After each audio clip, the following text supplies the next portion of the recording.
నమస్తే. ఇన్నాళ్ళు నన్ను సపోర్ట్ చేస్తూ, ఎంకరేజ్ చేస్తూ మీ ప్రేమని నాకు అందిస్తున్న ప్రతి ఒక్కరికి కృతజ్ఞతలు.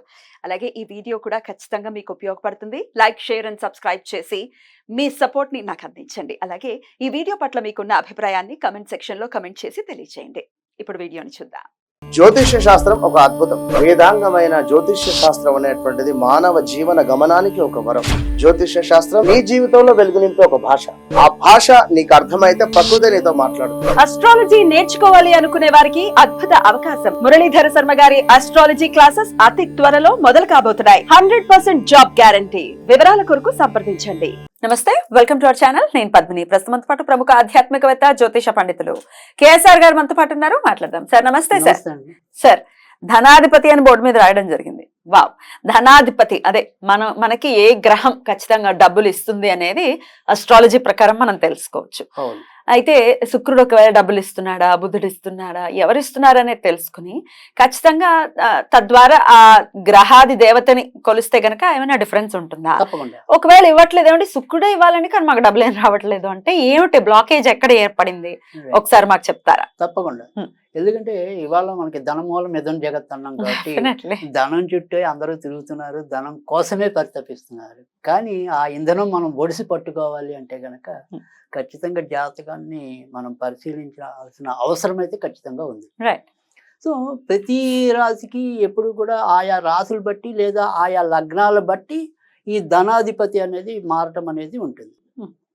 సో పైగా ఆ ధనాధిపతి ఎలాంటి స్థితిగతులు బట్టి కూడా ఎంత సంపాదిస్తాడు లేదా సంపాదించే దాంట్లో అన్యాయ అక్రమం తెలుస్తుందా? Right, black money. సో అలాంటివి ఉన్నాయా లేదా ఇలాంటివన్నీ కూడా మనకి ఆ ధనాధిపతి కొలువు తీరిన స్థానం బట్టి ఉంటుంది. సో అయితే అవన్నీ చెప్పాలి అంటే కనుక లోపల ఇంకా కొద్దిగా విస్తృతంగా ఉండాలి. బట్ ఇప్పుడు మనం మటుకు తెలుసుకోవాల్సింది ఈ రోజు వరకు ఏంటంటే అసలు ధనాధిపతి ఆయా రాశికి ఎవరు? రాశి యాక్చువల్గా లగ్నం. సరే, లగ్నం మొదటి నుంచి మనం ఎప్పుడు కూడా అన్ని వీడియోలో కూడా అదే చెప్తున్నాం. లగ్నం తెలిసిన వాళ్ళకైతే కనుక ఫస్ట్ ప్రిఫరెన్స్ దానికే ఇవ్వాలి. లగ్నం తెలియని వాళ్ళు రాశిని బట్టి ఇవ్వండి. రెండు తెలిస్తే వాళ్ళు ఇంకా మహానుభావులు.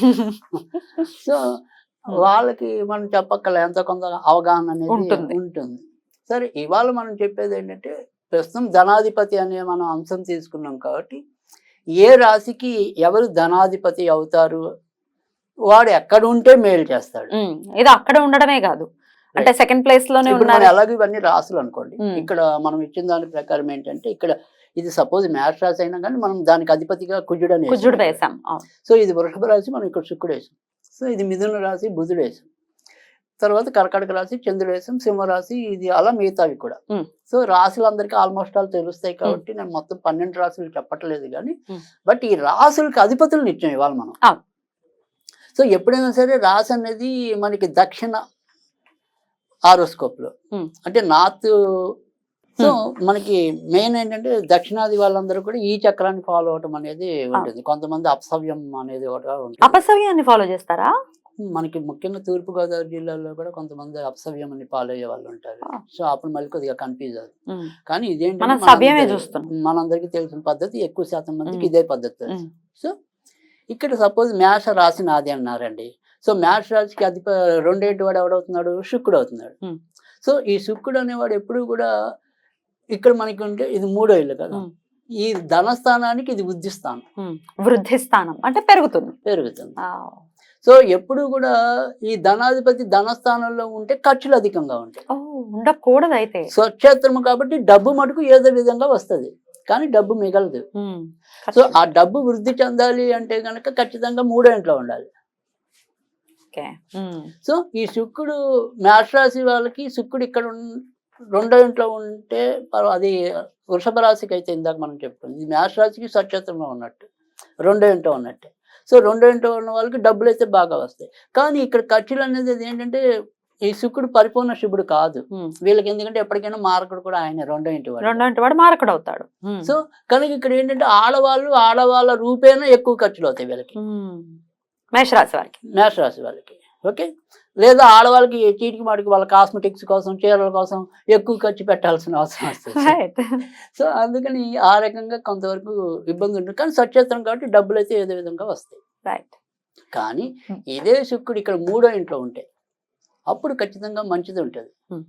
ఏ రకంగా మంచి ఉంటుందంటే ముఖ్యంగా వీళ్ళు ఏదైనా సరే కాంపిటేటివ్ ఎగ్జామ్స్ గనక ప్రిపేర్ అయితే అక్కడ విజయం లభించడంతో పాటు గవర్నమెంట్ జాబులకు ఎవరైనా ప్రిపేర్ అయితే కనుక అంటే ప్రభుత్వ సంపాదన తినే అవకాశాలు ఉంటాయి. అర్థమైంది కదా. తర్వాత రెండోది వచ్చేప్పటికి ఏంటంటే ఇది బుధ క్షేత్రం కాబట్టి ఏదైనా సరే స్వయం వృత్తుల్లో ఉన్న వాళ్ళకి కూడా లాభం ఎక్కువ ఉంటుంది. అంటే డాక్టర్ అవటం బిజినెస్ సెల్ఫ్ ఎంప్లాయిడా. సో అంటే ఏదైనా సరే చార్టెడ్ అకౌంట్లు అనుకోండి, లాయర్లు అనుకోండి, అలా స్వయం వృత్తులు ఏవైతే ఉంటాయో వాటి ద్వారా ఆర్జన చేయడానికి అయితే ఉంటాయి. సో మనకి ఇది మంచిదే. తర్వాత కర్కాటకం 4వ ఇల్లు అయితే భూములు అంటే వారసత్వ ఆస్తులు ఉంటాయి. సో వారసత్వ ఆస్తులు అమ్ముకుని ధనాన్ని కూడబెట్టడం అనేది ఉంటుంది. అదే ఇక్కడ పంచమంలో ఉన్నాడు ఇది శుక్రుడు. కానీ పంచమంలో ఉంటే కనుక పిల్లలు పుట్టేదాకా ఇబ్బందులు ఎదుర్కొంటారు. పిల్లలు పుట్టాక కలిసి వస్తుంది. పిల్లలు పుట్టే కొంతమంది మాకు అబ్బాయి పుట్టాక కలిసి వచ్చిందండి అంటుంటారు. సో అలాంటి వాళ్ళకి ఇక్కడ ఉంటే కలిసి వస్తుంది. ఇంకా 6వ ఇల్లు మాత్రం ఇది పైగా ఏదైతే మ్యాటర్ శుక్రుడు నేచస్థానం కాబట్టి ఇక్కడ వీళ్ళ డబ్బంతా కూడా అన్యాయంగా సంపాదించడమైనా ఉంటుంది, లేదా ఉన్నట్టుండి ఆకస్మికంగా మొత్తం పోగొట్టుకోవటమైనా ఉంటుంది. అంటే ఏదైనా సరే మనం ఏమంటాం ఈ బెట్టింగ్లు అనుకోండి, ఇలాంటి తొందరపాటు చర్యలతో పాటు చేసుకోవటం అనేది కూడా ఇక్కడ ఉంటుంది. కనుక ఇది అంత శుభక్షేత్రం కాదు. మేష రాశి వాళ్ళకి కన్యా రాశిలో ఉండకూడదు శుక్రుడు. ఓకే. ఇక తులారాశి, ఈ తులారాశిలో ఉంటే కూడా కొంతవరకు ఇబ్బందులు ఉంటాయి. ఏ రకంగా ఇబ్బందులు ఉంటాయి అంటే స్వక్షేత్రం కదా ధనాధిపతికి కదా. కానీ అయినప్పటికీ కూడా ఇక్కడికి వచ్చేప్పటికి ఎందుకు ఇబ్బందులు ఎక్కువగా ఉంటాయి అంటే కనుక ఇది సాధారణంగా ఈ సమసప్తక స్థానాలు కదా. ఈ సమసప్తక స్థానాల్లో ఎప్పుడు కూడా ఈ మేష రాశి వాళ్ళు ఇతరులతో పార్ట్నర్షిప్ చేసి పాటు చేసుకోవటం. సో ఏదైనా సరే పార్ట్నర్షిప్ వ్యవహారాలకు దూరంగా ఉంటే ప్రయోజనం ఉంటుంది. కానీ ఎప్పుడైనా సరే ఇక్కడ శుక్రుడు ఉన్నాడు అంటే కనుక ఆ పార్ట్నర్షిప్ వ్యవహారాలని పాటు చేస్తాడు. ఓకే. సో అందుకని ఇక్కడ ఉండకూడదు. తర్వాత ఇక్కడైతే అసలు ఉండకూడదు. వృచ్చికంలో ఉండకూడదు. వృచ్చికల్లో అసలు ఉండకూడదు. వృచ్చికల్లో ఉంటే అష్టమంలో శుక్రుడు అనేవాడు ధనాధిపతి అష్టమంలో ఉంటే కనుక వ్యసనాల రీత్యా డబ్బు పాటు చేయడం అనేది ఉంటుంది. సో కనుక ఖచ్చితంగా రోగాలకి వ్యసనాలకే ఖర్చు అవుతుంది. కనుక ఇది కూడా కరెక్ట్ ప్లేస్ కాదు. కానీ ఇది ఎప్పుడు కరెక్ట్ ప్లేస్ అవుతుంది అంటే కనుక ఈ బ్యాంకింగ్ రంగంలో ఉన్న వాళ్ళు కానీ ఎల్ఐసి అంటే వ్యాపార లావాదేవీలు ఉంటాయి కదా, ఆ వ్యాపార లావాదేవీలు నిర్వహించే సంస్థల్లో అయితే వీళ్ళకి ఖచ్చితంగా ఉద్యోగం వస్తుంది. కానీ ఉద్యోగం వచ్చినా అక్కడ ప్యాకట్టడం, మందు కొట్టడం ఇలాంటివి ఏటో వాటి వల్ల మళ్ళీ పాటు చేసుకోవడం ఉంటుంది. ఉద్యోగం మంచిది ఉంటుంది, ఉద్యోగం మంచిది ఉన్నా పాడైపోతూ ఉంటుంది. కనుక ఇది మంచిది ఆబ్వియస్గా మంచిది కాదు. రైట్. తర్వాత ఇక్కడికి వచ్చేప్పటికి ఏంటంటే ఇది కూడా మంచిదే.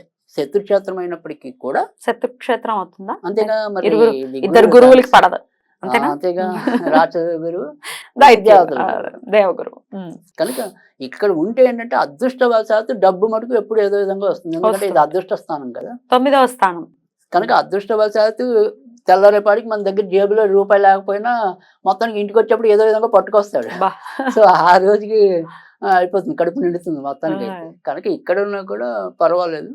కొంతవరకు ఏంటంటే జాగ్రత్త పడాల్సింది సాధ్యమైనంత వరకు ఎవరికైనా సంతకం పెట్టి డబ్బు పాటు చేసుకుంటూ ఉంటారు చూడండి, అలాంటి వాళ్ళకి ఇక్కడ ఉండకూడదు. ఒకవేళ ఇక్కడ ఉంటే మాత్రం షూరిటీలు ఇవ్వకూడదు. షూరిటీలు ఇస్తే మాత్రం హామీలు ఇచ్చిన మాత్రం అది శత్రువుల రూపేణ ఖర్చు అవుతుంది. కనుక అది ఒకటి జాగ్రత్త తీసుకుంటే ఇక్కడ ఉంటే చాలా మంచిదే. ఇక ఇక్కడ మనకి వచ్చేప్పటికి రాజ్యస్థానం అంటాం. సో ఈ రాజ్యస్థానంలో మేష రాశి వాళ్ళకి శుక్రుడు ఉన్నా, లాభస్థానంలో శుక్రుడు ఉన్నా చాలా అద్భుతమైన యోగం. ఒక భార్య విషయంలోనే కనుకంటే ఏజ్ ఎక్కువ ఉన్న వాళ్ళతో ఒక్కోసారి పెళ్ళి అవ్వచ్చు, లేదా చిన్నమ్మాయి అయినా కూడా తొందరగా ముసలి రూపులు ఉండొచ్చు. కానీ సంపాదనకు మంచిది. ముఖ్యంగా మకర రాశిలో శుక్రుడు కనుక ఉంటే కనుక ఖచ్చితంగా మంచి ప్రభుత్వ ఉద్యోగం లభించే అవకాశాలు కూడా ఉంటాయి. అదే ఇక్కడ శుక్రుడు ఉంటే కనుక వ్యాపారం మీద ఎక్కువ అభిలాష ఉంటుంది ఉద్యోగం కన్నా కూడా. ఇక్కడ ఉంటే ఉద్యోగం, ఇక్కడ ఉంటే వ్యాపారం. Okay okay okay. ఇక వేయంలోకి వచ్చేప్పటికి మాత్రం అది ఓర్చ ఉంది. కానీ అది శుక్రుడికి ఓర్చ కాబట్టి మేష వరకు ఏంటంటే కొద్దిగా ధార్మిక సందర్శనలో డబ్బు ఎక్కువ ఖర్చు పెట్టడం అనేది. అలా అవుతుంది. సో కొద్దిగా అంటే ఉపయోగపడే ఖర్చులు ఉంటాయి, కొన్ని పాడు చేసే ఖర్చులు ఉంటాయి. అలా కాకుండా ఇక్కడ శుక్రుడు ఉంటే మాత్రం ఉపయోగపడే ఖర్చులు ఉంటాయి. కానీ ఆయన మళ్ళీ వీళ్ళకి సప్తమాది కాబట్టి అక్కడ ఉంటే ఒకసారి చిన్న వయసులో భార్యను పోగొట్టుకునే అవకాశాలు ఉండొచ్చు. కనుక వీళ్ళు ఎప్పుడు కూడా కొద్దిగా అక్కడ శుక్రుడు ఉంటే మాత్రం లేట్ మ్యారేజ్ చేసుకోవాలి. లేట్ అంటే ఎన్నేళ్లకి? మా లెక్కలో మగాళ్ళు అయితే కనుక ఖచ్చితంగా 28+, ఆడవాళ్ళు అయితే 24+. అబ్బా అది లేటా? యాక్చువల్ గా అది చాలా తొందరగా తెలుసా? ఇప్పుడు రోజులు బట్టి మేము అదే ఒకప్పుడు అంటే మనం ఆడవాళ్ళని 16 ఏళ్ళకే అమ్మాయిలు కదా. సో ఇప్పుడు కొంతవరకు దాని లేట్ అంటే ఇంకా లేట్ అయితే మంచిదే. రైట్. సో ఇలా మేషరాశి వారికి పర్టికులర్ గా శుక్రుడు ఇస్తూ ఉంటాడు డబ్బులు. మరి ఎక్కడుంటే ఎలా ఇస్తారు అనేది చెప్తూ ఉన్నారు. అయితే ఏమంటే మీరు చెప్పిన స్థానంలోనే ఉన్నారు కానీ రావట్లేదు, సమ్ బ్లాకేజ్ ఉంది అని అంటే వీళ్ళు చేసుకోవాల్సినటువంటి పరిహారం ఏంటి? రైట్. అంటే ఇక్కడ మనకి ఏంటంటే ఇందాక మీరు చెప్పిన కారణంలో ఏదైనా సరే శుక్రుడు వాళ్ళు ఉండవలసిన ప్లేస్ లో ఉండి మనం చెప్పిన విధానంలో రాలేదు అంటే కనుక ఖచ్చితంగా వాళ్ళకుంటే మిగతా గ్రహాల దృష్టి ఉండొచ్చు. తర్వాత ముఖ్యంగా మేము పాటించే ఏదైతే కేపీ పద్ధతి ఉంటుందో అక్కడ నక్షత్రాలు కరెక్ట్ గా వాళ్ళు ఉన్న నక్షత్రాలు కరెక్ట్ ఉండకపోవచ్చు. సో అది మనం పూర్తిగా జాతకం చూస్తే కానీ ఒక కానీ మామూలుగా ఏంటంటే మనం చెప్పవలసినంత వరకు ఇక్కడ శుక్రుడు కదా, వీళ్ళకి డబ్బు రావట్లేదు ఏ కారణాల వల్లైనా అనండి, అంటే జాతకంలో మిగతా కారణాలు ఏవైనా అనండి. సో బేసిక్ గా ఏది చేస్తే మంచి జరుగుతుంది, ఏం చేస్తే డబ్బులు రావడం అనేది జరుగుతుంది మేషరాశి వారికి కదా. శుక్రుడు కాబట్టి ఖచ్చితంగా ఇక్కడ మనం ఏంటంటే మగాళ్ళు అయితే కనుక ఖచ్చితంగా ఎంతో కొంత ఇంట్లో పెళ్లి కాకపోయినా సరే అమ్మాయిలు ఎవరైనా అప్పుడు కూడా శుక్రుడు సంతృప్తి చెందడం అనేది ఉంటుంది. బ్యూటిఫుల్ అండి. సో డెఫినెట్ గా మేషరాశి వారికి ఇది ఉపయోగపడుతుంది. ధనాధిపతి శుక్రుడు అవుతున్నాడు కాబట్టి వాళ్ళు ఏం చేసుకోవచ్చు అనేది చాలా సవివరంగా తెలియజేశారు. కృతజ్ఞతలు. ఇక నెక్స్ట్ ఎపిసోడ్ లో వృషభ రాశి వారికి ఎవరు ధనాధిపతి, ఎట్లా ఆ ధనాధిపతి ఎక్కడుంటే ఎట్లాంటి రిజల్ట్స్ ఇస్తారు, ఒకవేళ రిజల్ట్స్ కరెక్ట్ గా రావట్లేదంటే ఏం చేయాలి అనేది నెక్స్ట్ ఎపిసోడ్ లో చూద్దాం. థ్యాంక్ యూ అండి. నమస్తే.